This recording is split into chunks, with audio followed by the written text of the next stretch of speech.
talk a little bit about how, yes, you're all working in creative fields. It sounds very creative and but how much of what you do is really actually business when it comes to the managing side of things? Sadly, I discovered most of it is.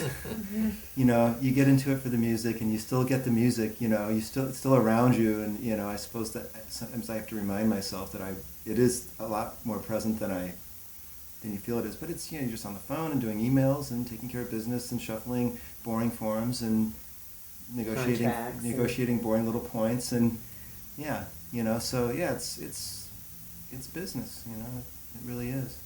I'm typically on the other end of that phone call, and a band manager will call me and want to get me to host or sponsor a show that they're promoting, or to try to get me to play their music. And it's a big difference trying to deal with a musician who's just passionate about his music, and there's nothing wrong with that, but you need the business aspect of music too. And in my capacity as a lawyer, I see bands that need representation.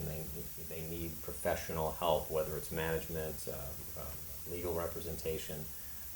But it is a business. There is I would probably, I'll be hated for saying this, but at least 70% of being a successful artist is business, if not more. Yeah, I agree. And not relying on somebody else to do all that for you. You That's have right. to take control of your own career.